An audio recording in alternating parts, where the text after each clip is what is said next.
Inilah acara yang ditunggu-tunggu. Acara yang penuh manfaat untuk kehidupan kita.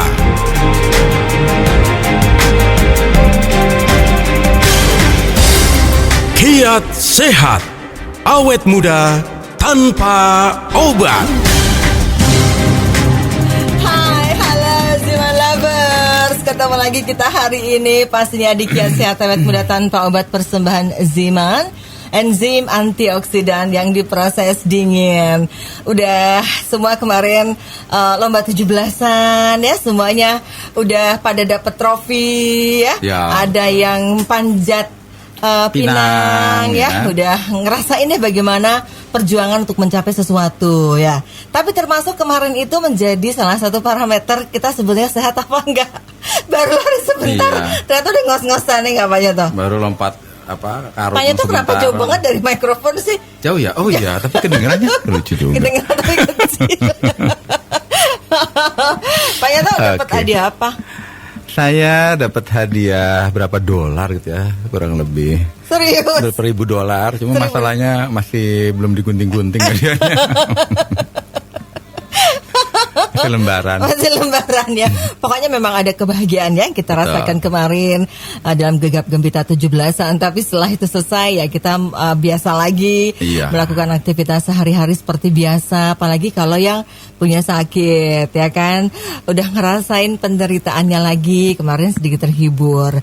Nah hari ini Ziman Lovers kita mau bahas mengenai, masih melanjutkan seri kita minggu lalu tentang kanker ya. Kalau kemarin dominasi perempuan, sekarang kita biar adil dominasi laki-laki. Ya, dan ini kebetulan wanita nggak kebagian kanker ini. Kalau kemarin kan kanker payudara laki-laki masih kebagian. Ya, karena memang ada walaupun saluran mama itu. Iya, walaupun kecil kemungkinannya. Ini kayaknya wanita nggak kebagian deh ya. Kecuali yang wanita jadi-jadian. Oke, kita bahas mengenai kanker prostat ya. Kenapa kanker prostat? Mungkin karena akhir-akhir ini kan penderita kanker prostat mengalami kenaikan gitu ya. Tiap tahun pasti angkanya naik. Nah, kok bisa? Sebabnya apa sih? Bagaimana cara nanganinnya sih? Itu yang kita bahas hari ini. Pastinya buat Anda Ziman Lovers yang ingin berinteraksi boleh ya. Nanti 081511103103. Dan jangan lupa subscribe juga YouTube channel kita Ziman Herbal. Biar tahu gimana sih serunya kita berdua kalau lagi ngobrol. Oke, prostat. Nah itu semua orang udah tahu kayaknya ya tempatnya di mana. Ada nggak prostat di jidat? Belum ada yang numbuh di situ ya. Rata-rata numbuhnya itu di bawah kandung kemih gitu ya. Dan bentuknya seperti ukuran kayak kenari lah, ukuran kenari. Dan dia memproduksi cairan semen atau cairan mani lah buat laki-laki dong kalau mani ya. Atau cairan semen itu untuk kalau dia mengeluarkan sperma biasanya bercampur cairan semen atau cairan mani. Tapi karena ternyata prostat ini bisa menjadi membesar, disebut bening prostat hiperplasia. Jadi prostat itu bisa membesar. Tapi yang jadi masalah kalau membesar itu dia sel-sel kelenjarnya bermutasi menjadi ganas dan makin lama makin membesar. Jadilah kena kanker prostat. Dan ini ternyata di Singapura itu orang Singapura itu di atas 50 tahun momoknya itu kanker prostat. Sebagian besar terkena. Iya, sebagian besar itu di Singapura. Di Singapura ya 50 tahun. Karena rata-rata kan kenanya orang yang kena kanker prostat itu di atas umur 50 tahun ke atas. Umumnya, tapi yang muda juga ada, yang kebangetan ya muda-muda kena kanker ya. Tapi kalau kanker prostat itu umumnya di atas 50 tahun dan pria, dan itu ternyata merupakan penyakit momok yang menghantui di Singapura. Artinya kan kebanyakan orang Singapura itu di atas 50 tahun banyak yang kena kanker prostat. Jadi probabilitasnya tinggi. Ya, ya mungkin di sini banyak juga, cuma kan nggak didata aja kali. Kalau di sana kan pendataannya itu ya detail ya, karena kan dia punya database, punya infrastruktur, udah rapi, jadi begitu kena masalah cancer dan semuanya udah mandiri. Dan mungkin juga lebih penduduknya sih. Iya, jadi gampang diatur sini kan. Singapura cuma berapa juta ya? Cuma berapa persennya. Ya berarti kan kita bisa tolak ukur kalau di sana itu kena cancer prostat banyak dan jadi momok, jangan-jangan di sini juga banyak, cuma nggak ketahuan aja. Jadi buat kaum Adam kaum pria kalau perlu mengenal bahaya dari kanker prostat ini. Atau mendeteksi dini ya. Mendeteksi dini gitu. Kalau fungsinya prostat buat apa sih Pak? tadi untuk membuat saluran semen? Menghasilkan itu apa namanya cairan semen. Cairan semen. Cairan semen. Ya, fungsinya termasuk cairan juga semen itu apa buat tubuh? Untuk apa namanya kan sperma itu mesti ada apa namanya tuh cairannya untuk bisa membawa sperma atau tetap hidup itu keluar. Iya, jadi mesti ada cairannya kan.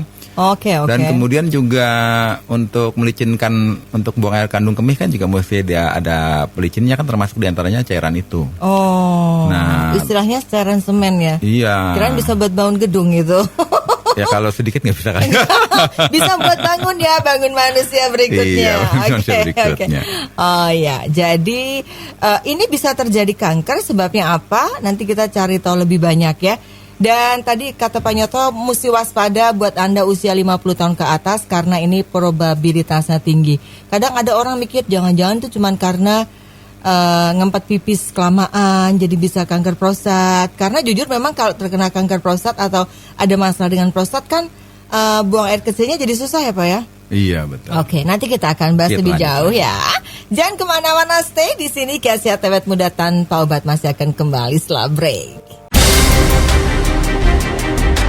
Kiat Sehat, awet muda tanpa obat.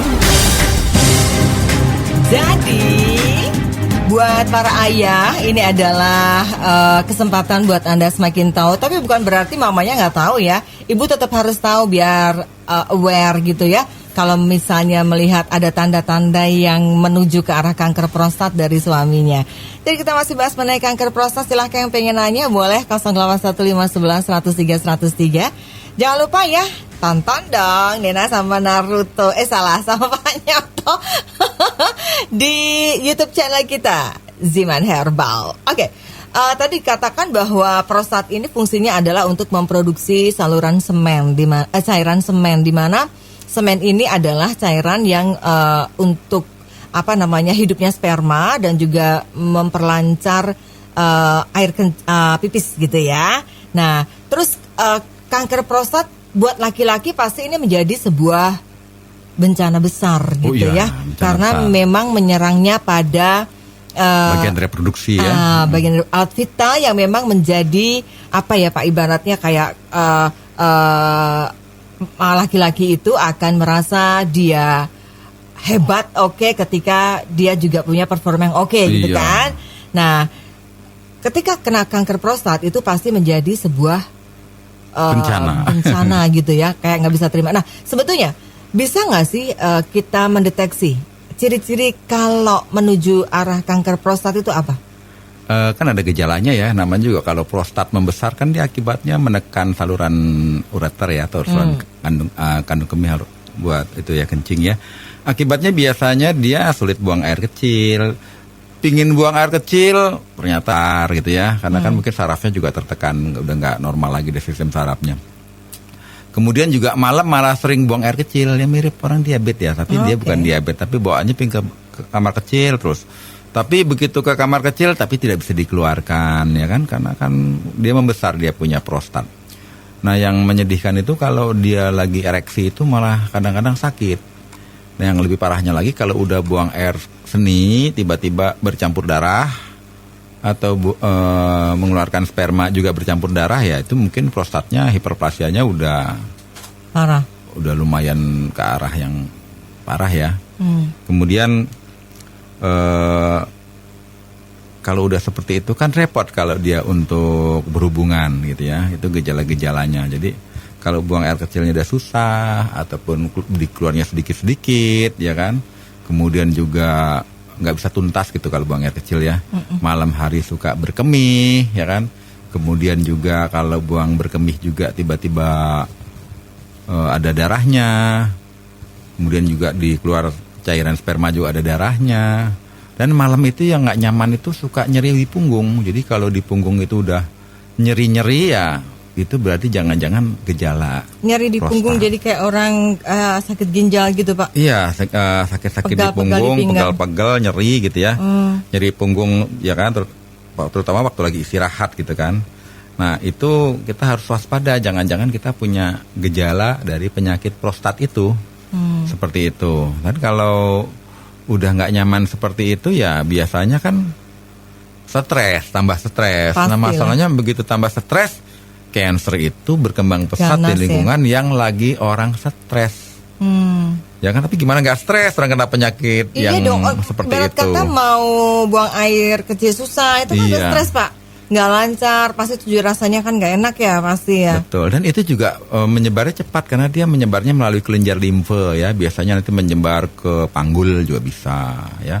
Bisa kanker tulang, kanker panggul gitu kan. Nanti metastase kemana lagi. Padahal awalnya dari prostat gitu. Karena kan dia metastase nih sel-sel kelenjar.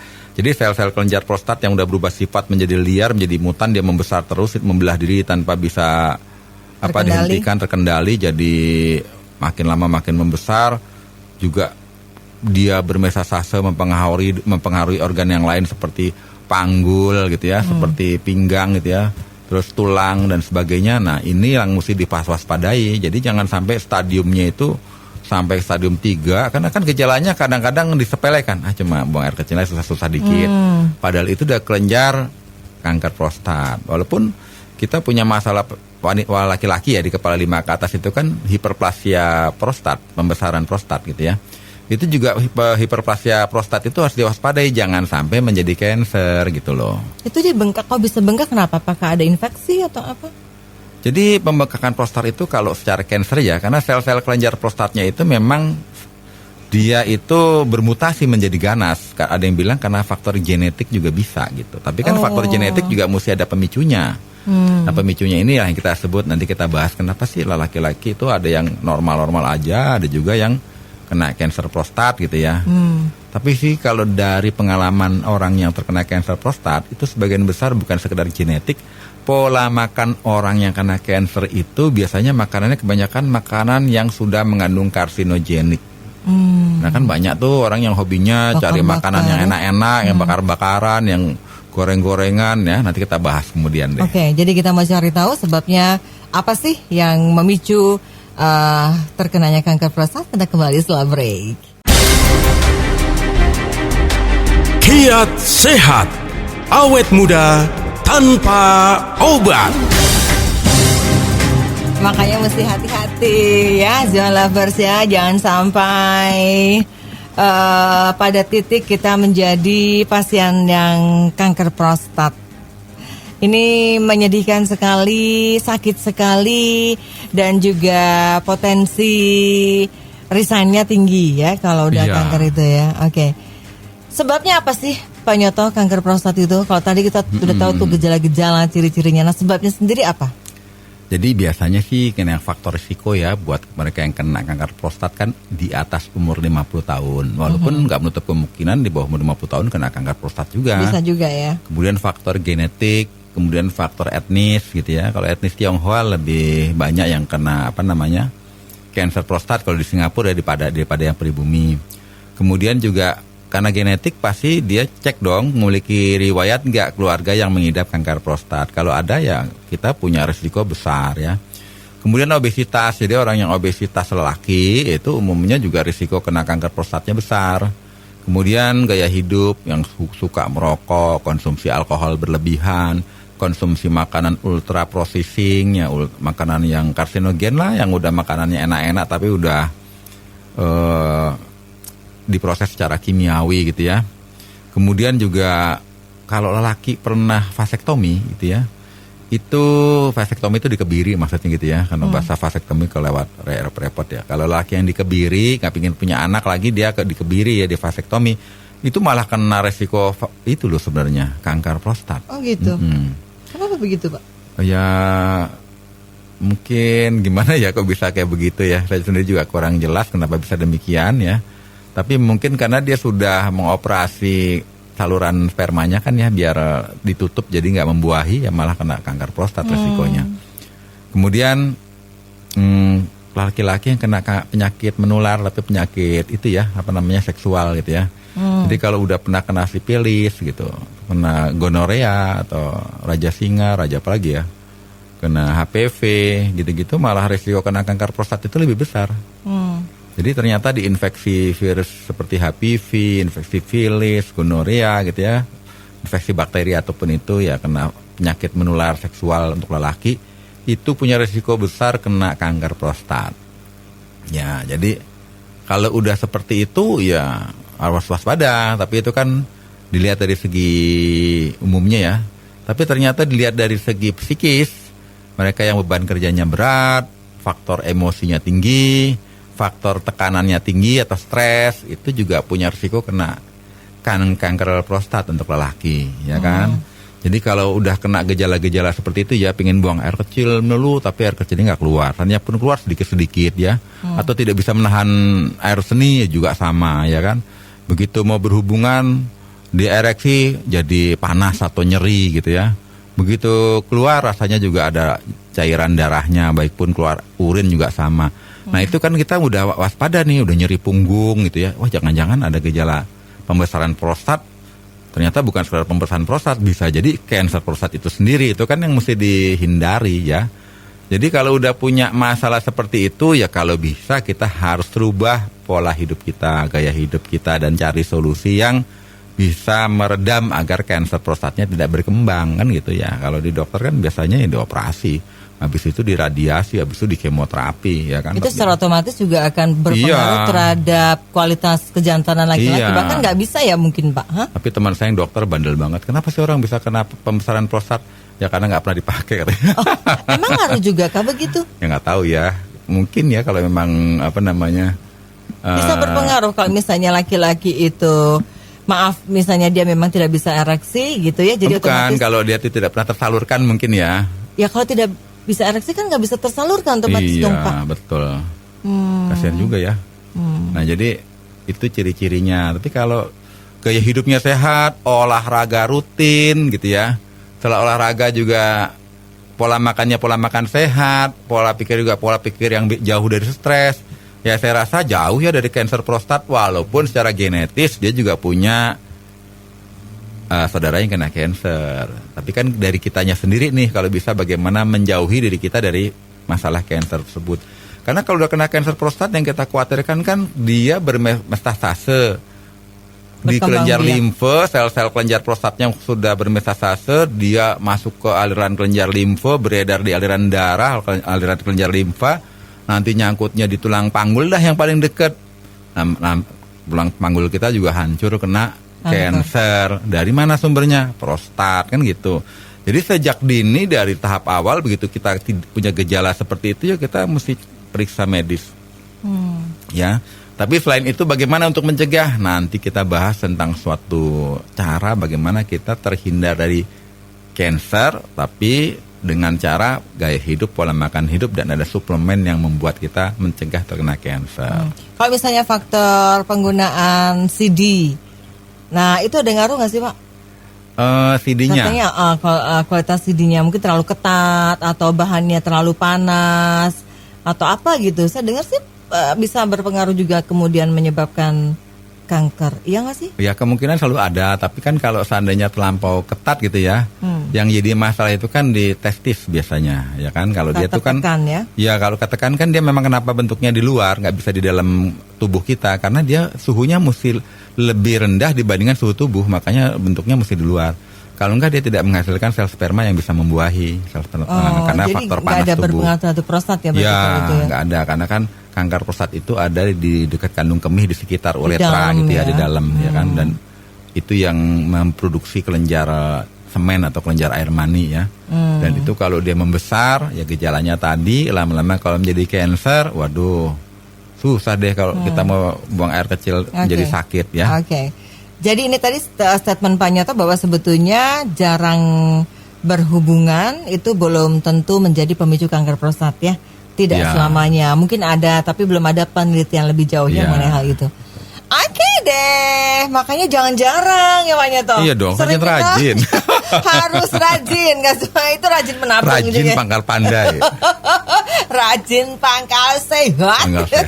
Oke deh, nanti lanjut lagi ya setelah break. Kiat sehat, awet muda tanpa obat. Kita lanjutkan lagi Zima Lovers ya. Jadi udah jelas banget tadi Pak Nyoto cerita, dan ini sangat berbahaya para mama mesti lebih aware lagi, mesti ngejaga ayahnya dengan baik. Karena para ayah juga karena dirinya ini yang menjadi target, makanya mesti juga dari sekarang dihati-hati ya, harus lebih care pada berbagai hal yang berhubungan dengan kanker prostat. Baik itu apa sih penyebabnya, kemudian gejala-gejala seperti apa yang mungkin mengarah kepada situasi tersebut ya. Dan yang usianya memang sudah di atas 50 itu mesti benar-benar menjaga diri ya, karena bagaimanapun seseorang kalau udah divonis penyakit tertentu apalagi kanker, mau di mana aja itu udah kayak akhir dari sebuah cerita ya. Ya, karena kan proses penyembuhannya nggak nyaman juga. Pas proses penyembuhan kena kanker kan kalau secara medis mau nggak mau diradiasi atau kemoterapi kan nggak. Dan biasanya juga efeknya sih nggak cuma di titik tersebut ya, seluruh tubuh juga akan merasakan tidak nyaman atau bahkan radang, iritasi di mana-mana, nggak enak makan, nggak enak. Rasa terbakar. Iya, demam nggak. Betul. Tapi kalau misalnya tadi Pak Nyoto kan cerita ada tuh ya suplemen yang bisa mengatasi itu tuh ada. Ada ya. Jadi kan kalau orang sudah kena kanker itu kan kalau bisa kita bukannya kuratif saja. Kita paling bagus itu preventif. Jangan sampai kena kanker apapun kankernya. Ya kalau wanita ya jangan sampai kena kanker serviks, kanker payudara. Ya kan kalau laki-laki ya jangan sampai kena kanker prostat ya. Nah caranya bagaimana? Ya kita hindari dulu penyebabnya kan. Penyebab kansernya itu kan biasanya konsumsi makanan yang berpengawet. Makanan pengawet yang mengandung nitrat itu kan sifatnya karsinogenik sekali sebenarnya. Jadi tiap hari makanan yang berpengawet terus ya. Kemudian konsumsi makanan yang tinggi gula, tinggi garam. Itu juga otomatis membuat obesitas. Obesitas kan risikonya besar kena kanker prostat juga. Kemudian jarang olahraga, kemudian juga dia konsumsi alkohol, merokok, kemudian konsumsi daging merah berlebih. Daging merah itu kan sifatnya karsinogen kalau berlebih, apalagi daging merahnya dibakar. Dibakar juga bisa karsinogen, apalagi habis dibakar digoreng. Habis goreng, dibakar lagi. Nah itu kan udah berkali-kali proses ya, itu juga menyebabkan karsinogen, pencetus kanker. Jadi kalau kita mau keluar dari masalah tersebut, kita hindari dulu deh pola makan yang kaya dengan bahan-bahan karsinogen. Hindari garam berlebih, gula berlebih, daging merah berlebih, konsumsi alkohol, merokok. Kalau perlu kita konsumsi sayur-sayur, buah-buahan segar diperbanyak ya. Termasuk susu dan turunannya juga dihindari. Karena ternyata susu itu mengandung protein kasein yang menyebabkan apa? Tubuh sulit mengolah protein, bahkan dia juga menjadikan tubuh kita itu rentan terhadap kanker. Gitu. Iya. Bukannya susu itu mengandung protein, Pak? Ya, protein yang paling sulit diserap oleh tubuh kita itu sebenarnya dari susu ya, namanya kasein ya.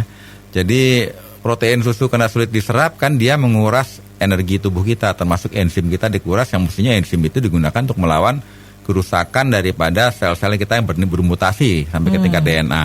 Jadi susu dan turunannya termasuk keju juga sama. Jadi biasanya orang yang udah kena kanker kalau bisa ganti susunya dengan konsumsi yang lain deh ya. Soya gitu ya? Iya, kemudian dia kalau bisa itu ya, kedelai, kalau kedelainya GMO repot juga ya. Iya, kalau kedelainya impor juga repot. Nah kalau gitu ya ganti minum teh aja deh. Teh juga ada kafeinnya? Ya kalau kafein nggak masalah ya kan, kalau kafein nggak masalah untuk kanker. Yang bermasalah itu sesuatu yang mengandung protein, apalagi proteinnya genetically modified organic, termasuk makan daging merah yang ayam broiler yang udah genetik suntikan itu juga sama. Jadi kita hindari makanan-makanan yang semuanya serba palsu, karena semuanya serba dibikinin dan semuanya serba chemical ya. Kita ganti makanan yang benar-benar makanan sehat, yang dari sayur-sayur, buah-buahan segar kita perbanyak. Lalu apa? Nah, salah satunya konsumsi ziman. Ziman ini kan sebenarnya kandungannya dari saripati buah-buahan yang memang ternyata secara empirik dan secara laporan ya kan, sekarang udah banyak laporan penelitian tentang enzim noni. Bagaimana damna cantal itu mampu mencegah terjadinya kanker dalam tubuh kita. Termasuk scopoletin yang ada dalam mengkudu juga mencegah kita terkena kanker. Kalau kita rajin minum ziman, misalnya 5 tetes sehari 3 kali aja, minimal kita jauh dari risiko kena kanker apapun jenisnya, termasuk diantaranya kanker prostat ini bagi kaum lelaki ya. Karena kan kalau kena kanker apapun kankernya nggak ada yang nyaman, apalagi lelaki kalau kena ke bagian alat reproduksinya kan, bagian vitalnya, alat reproduksinya, bagian kebanggaannya kena kanker. Nah, itu kan nggak hidup sebagai laki-laki iya, hidup segan mati ogah kalau begitu kan. Nah, jadi kalau udah punya gejala seperti yang saya sebutkan di atas, kita kan harus waspada. Kita harus perbanyak pola makan sehat, olahraga, hindari merokok dan alkohol, hindari stres berlebihan. Mulailah kita konsumsi Ziman. Karena kalau kita ingin awet muda, segar bugar, dari sejak dini kita menginvestasikan antioksidan hidup ke dalam tubuh kita, yaitu Ziman. Ya kan, kalau kita rajin menabung antioksidan, kebaikan, hasilnya kebaikan. Menabung antioksidan dalam tubuh kita, hasilnya di umur berapapun kita tidak terkena penyakit yang berbahaya. Ya, kalau penyakit yang umum lalu merah ya, batuk, pilek kadang-kadang ya kan, tapi tubuh kita mampu tangkal, itu nggak masalah gitu. Tapi kalau penyakitnya sudah penyakit degeneratif, kemudian penyakit metabolic disorder, kemudian penyakit kanker, penyakit autoimun, itu kan kalau bisa jangan mampir deh. Dengan cara gaya hidup sehat, pola makan sehat, olahraga teratur ya. Cara makan juga mesti cara makan yang sehat ya. Kemudian konsumsi Ziman ini jadi lifestyle. Jadi kita itu lifestyle-nya itu salah, orang Indonesia itu. Lifestyle-nya pagi-pagi ngerokok gitu ya. Habis ngerokok ngopi yang gulanya banyak ya kan. Kemudian dibakar-bakar semua sosis bakar ya kan. Nah, itu yang mesti dirubah. Itu enak semua. Nanti kita... ya Allah Gusti gitu rasanya. Ya sudah, nanti kita akan bahas lebih jauh lagi. Yang pengen nanya boleh 0815 11 103 103. Kita kembali setelah break. Kiat sehat, awet muda tanpa obat.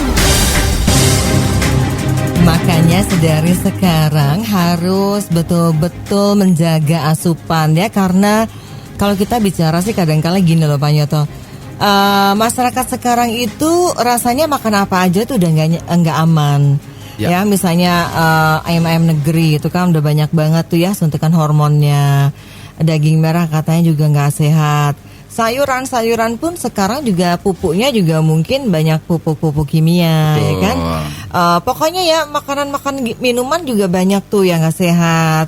Terus biskuit makanan yang ada pengawetnya tadi juga nggak sehat. Kita suruh makan apa ya Pak? Ya jadi air putih aja. Jadi ternyata minum air putih doang itu malah menyehatkan. Jadi kadang terus orang nggak tahu lah, besok aja, lihat besok aja lah gitu ya. Tetapi memang kenyataannya seperti itu ya nggak. Nah kita nggak bisa kemudian menjadi penentu pasar, nggak bisa kemudian kita mencari yang betul-betul clean, itu kan nggak ada. Nah, yang bisa kita lakukan adalah dengan membentengi dan menguatkan sistem metabolisme yang ada di tubuh kita ini, sehingga nggak rentan kalau misalnya ada yang masuk gitu kan. Termasuk dengan meminum Ziman. Kenapa? Karena ini kandungan antioksidannya sangat tinggi gitu ya Pak Nyoto ya. Kok bisa kandungan antioksidannya sangat tinggi? Gimana tuh Pak Nyoto? Jadi kan kandungan buah-buahan itu kalau diekstrak itu kan otomatis 1 kilo misalnya. Diekstrak otomatis kan cuma 1/10-nya jadi 100 gram. Kan lebih kecil ya. Jadi kita nggak mungkin konsumsi buah 1 kilo mengkudu misalnya kan. Waduh langsung belenek. Tapi kalau 100 gram masih mungkin. Kan? Apalagi kalau habis 100 gram diekstrak lagi ya kan. Jadi kalau diekstrak lagi ya kita konsumsi 3 buah mengkudu sama aja kita konsumsi 5 tetes Ziman misalnya kan. Konsumsi 5 buah mengkudu, tapi bukan sekedar mengkudu, ada delima juga. Kemudian juga ada kulit manggis, ada pegagan, ada cinnamon. Yang semua itu memang punya efek anti kanker juga dan mencegah radikal bebas. Kita konsumsi 3-4 tetes ya lebih efektif daripada kita cari buah mengkudu, cari delima berapa ini kan. Kita ambil ekstraknya saja. Apalagi kalau mereka yang udah termanifestasi kena kanker, apapun kansernya. Ya kalau bisa 1 botol maksimal untuk 2 hari. Jadi kalau konsumsi untuk 1 bulan ya minimal 15 botol misal. Kenapa? Karena harus keluar dari masalah keluhan kesehatan yang udah kronis. Nggak bisa 1 botol untuk 2 bulan. Untuk 1 bulan kalau bisa 1 botol itu intensif. Bagi mereka yang berapa tetes? Sekali minum ya udah nggak hitungan lah, 10 tetes juga nggak masalah. 10 tetes pagi, 10 tetes siang, 10 tetes sore, 10 tetes malam. besok begitu lagi, ya kan? Itu akan mempercepat proses penyembuhan. Tapi kan nanti kalau dia punya masalah ketidaknyamanan akibat penyakit kansernya itu, yang mungkin nyeri-nyeri apa segala macam, tiba-tiba dia tertahan laju perkembangannya dan lama-lama kembali menjadi terhenti dan bisa balik menjadi normal walaupun proses ya. Karena kalau semakin kronis kan prosesnya makin panjang untuk proses penyembuhan. Tapi kalau kita konsumsinya dosis tinggi, itu lebih istilahnya nggak lebih berat dibandingkan kita hanya melulu mengandalkan kemoterapi ataupun radioterapi. Karena bagi mereka yang di radioterapi itu begitu dipanaskan dengan radiasi itu kan biasanya timbul iritasi dan inflamasi, ya kan? Kan gosong lama-lama tiap hari di radiasi. Karena kalau konsepnya radioterapi kan mematikan sel-sel ya, tadi. Tapi kalau Ziman adalah kita memasukkan antioksidan ke dalam tubuh lebih banyak sehingga sel-sel itu kemudian akan membaik secara alami. Jadi kalau pakai antioksidan ya, tubuh kita itu kan punya cara namanya sel-sel yang udah rusak secara genetik, di DNA-nya rusak sehingga dia belah diri, itu nanti dia bunuh diri, namanya apoptosis. Jadi sel yang udah rusak itu, yang membelah diri tapi nggak mau mati, dia bunuh diri, namanya apoptosis, begitu kena antioksidan yang tingkat tinggi. Cuma kalau kita utang antioksidan dalam tubuh kita udah kelewat banyak sehingga kita kena kanker yang kronis, nggak bisa dosisnya ringan. Kita mesti hajar dengan dosis yang optimal. Kalau kita pakai caranya udah diradiasi kan inflamasi ya, gosong gitu misalnya diradiasi. Konsumsi Ziman rutin itu meminimalisir rasa ketidaknyamannya akibat radiasi. Seandainya pun di kemoterapi juga membantu mendetoksifikasi racun kemo di dalam tubuh sehingga ketidaknyamanan juga berkurang. Jadi bagi mereka yang udah termanifestasi penyakit kanker prostat ataupun kanker payudara atau apapun itu, jadikanlah Ziman ini salah satu tambahan untuk Anda bisa keluar dari problema masalah kanker. Gitu. Dan ini rasanya sangat nyaman ya, rasanya sangat nyaman, kecut-kecut, segar gitu ya. Tinggal ditetesin aja. Kalau yang memang sudah termanifestasi boleh 10 tetes ya, sekali meneteskan 3-5 kali sehari ya. Tapi kalau misalnya buat preventif, buat menjaga daya tahan tubuh, cukup 5 tetes sekali tetes dan 3 kali sehari gitu ya. Mudah-mudahan semua yang kita bicarakan ini membuat Ziman Lovers menjadi paham gitu ya, dan segera saja menata dirinya karena kesehatan kita sebetulnya tergantung pada bagaimana kita memperlakukan diri kita setiap hari. Pak Nyato, terima kasih sudah hadir, luar biasa. Semoga ini juga bermanfaat ya. Kita ketemu lagi minggu depan. Saya Nina Amelia. Saya Nyato Sianto. Salam sehat, awet muda bersama Ziman. Dah.